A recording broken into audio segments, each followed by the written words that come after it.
Udah aku rekam dah. Ini potong ya.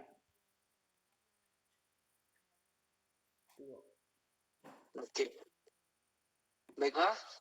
Kami akan mempresentasikan hasil makalah kami yang berjudul pengaruh kondisi oseanografi terhadap perubahan iklim di daerah perairan Batu Ampar Kepulauan Riau.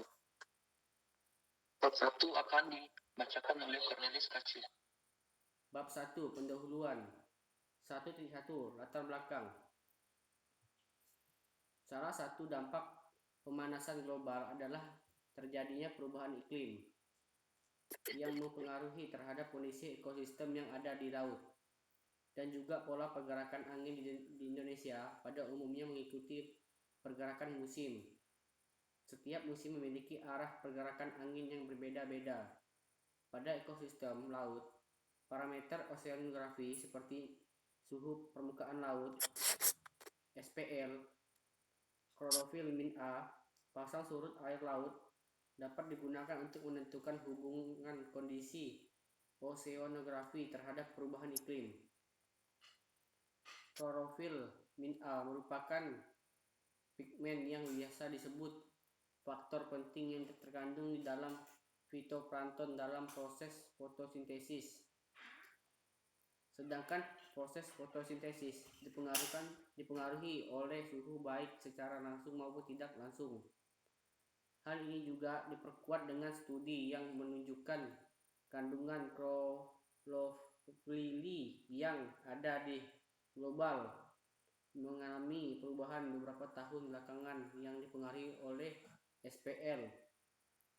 Hal ini terjadi juga terhadap kondisi pasang surut air laut yang menunjukkan relasi terhadap nilai suhu permukaan laut dalam kurung SPL, sehingga secara tidak langsung kondisi oseanografi berhubungan dengan perubahan iklim pada area tersebut. Oleh sebab itu, dapat dilihat dari perubahan dinamika iklim itu sangat besar faktornya. 1.2 Tujuan penelitian ini bertujuan untuk menganalisa dinamika pengaruh kondisi oseanografi terhadap perubahan iklim di daerah perairan Batu Ampar, Kepulauan Riau menggunakan data suhu permukaan laut dalam kurung SPL dan klorofil min A yang diperoleh dari satelit Terra Modis menggunakan data level 3.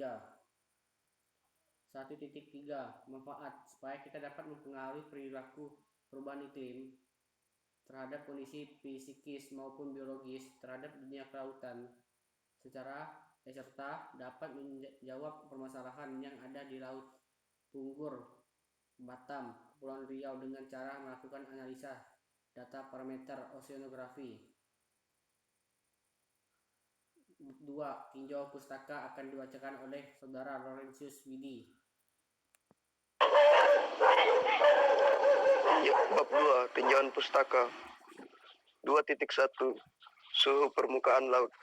Berdasarkan distribusi citra suhu permukaan laut, dapat mengetahui fenomena oceanografis seperti kadar plankton, upwelling, front, dan pola arus permukaan.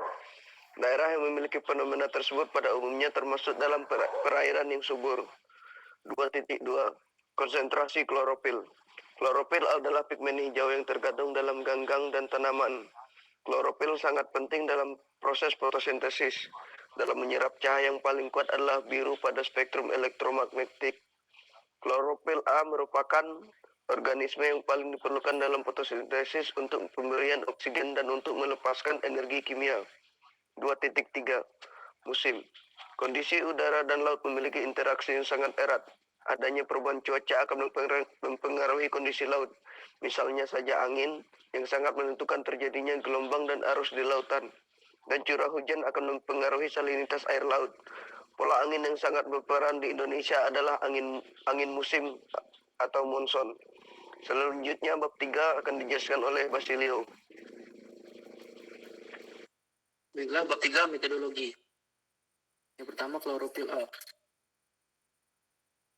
Penelitian ini dengan lokasi pada daerah perairan Batu Ampar, Kepulauan Riau, memperoleh data klorofil A menggunakan citra satelit Terra Modis level 3 dengan resolusi temporal 9 km dari tahun 2010 hingga bulan Agustus 2017 selama 7 tahun.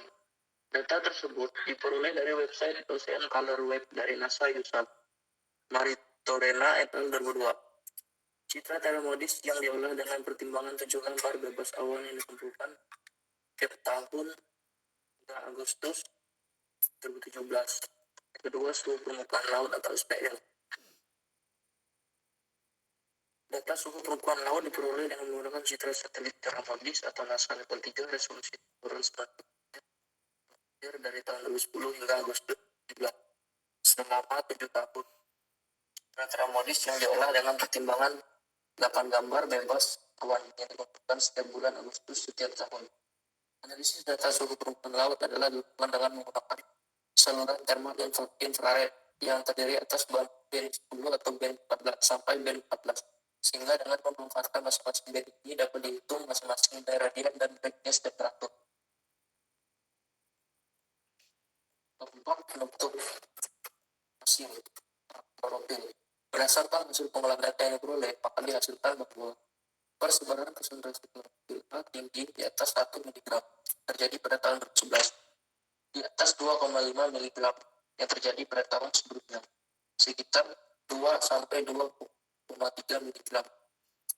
Distribusi klorofil A yang terjadi pada tahun 2012 itu 1,1 sampai 3 mg, yang terjadi pada tahun 2017 berada pada kisaran 2,1 sampai 2.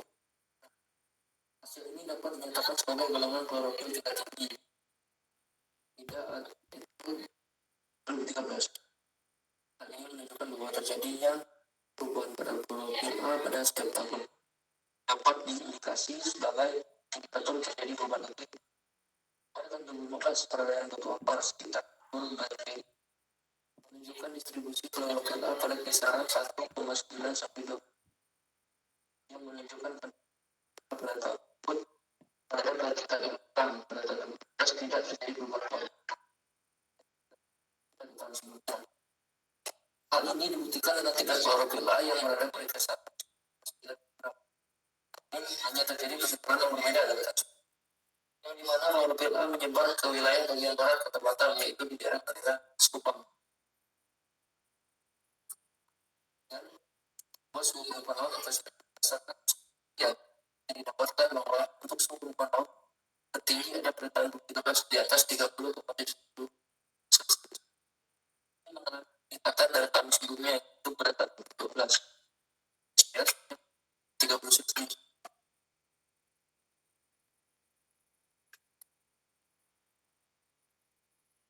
Pada tahun 2013 tertinggi pada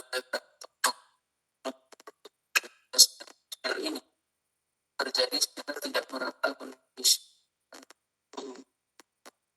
dengan 30,5 derajat dan bumbu baja sampai Jepang. Kondisi oseanografi terjadi pada tahun 2014 adalah terjadi penurunan menjadi kisaran 30,15 derajat. Tahun sebelumnya 30,75 derajat. Ini menjadi sebuah yang menunjukkan perubahan istilah data mengingat dan terjadi pada wilayah perairan Batu Ampar sampai Harbor BPT, pada wilayah barat laut Kota Batam, Bumbu Baja sampai Sepang, intensitas kisaran 29,5 derajat. Wilayah suhu permukaan laut terjadi pada tahun 2011. 29 derajat Celcius terjadi rata wilayah perairan Batu Ampar sampai Sepang, warna biru toskal. Indikasi ini tercatat menurun dari 2010 29,75 derajat Celcius. Tahun 2015 terjadi persebaran SPL merata untuk wilayah Sekupang dan Batam Kota. SPL berada pada kisaran 9,5 derajat Celcius. Untuk wilayah perairan Batu Ampar dan Nusa berada pada kisaran 6,29 dan terjadi pada tahun sebelumnya 2012 tidak merata perubahan. Untuk wilayah Sekupang dan SPL sebesar 10,6 derajat. Kemudian pada daerah perairan Batu Ampar sampai Bengkok tingkat SPL sebesar 30,4 derajat. utama daerah misalnya sebesar 30 derajat Celcius. Tingkatan SPL dari tahun 2015 sampai 2016 menjadi di Presiden. Berikut adalah faktor anomali suhu permukaan laut pada bulan Agustus sampai September. Kemudian kesimpulannya, bukan dalam beberapa 2004 dan 2010 bahwa konsentrasi SPL mengalami penurunan tidak terlalu signifikan atau rendah. Sementara untuk tahun 2010 sampai 2017 dihasilkan bahwa konsentrasi SPL mengalami penurunan yang dikategorikan sedang. Sedang hal ini dibuktikan dengan melambatnya cakupan SPL pada tahun 2010 sampai 2017. Bukan untuk klorofil A pada tahun 2010 sampai 2017. Berupa jarak sebut kenaikan SPL setidaknya sebesar 0,5 sampai 0,75 dan berdampak pada perubahan iklim. Baiklah, sekian presentasi dari kelompok kami, kurang lebihnya kami ucapkan. Udah gue. Udah. Udah, aku simpan. Simpan.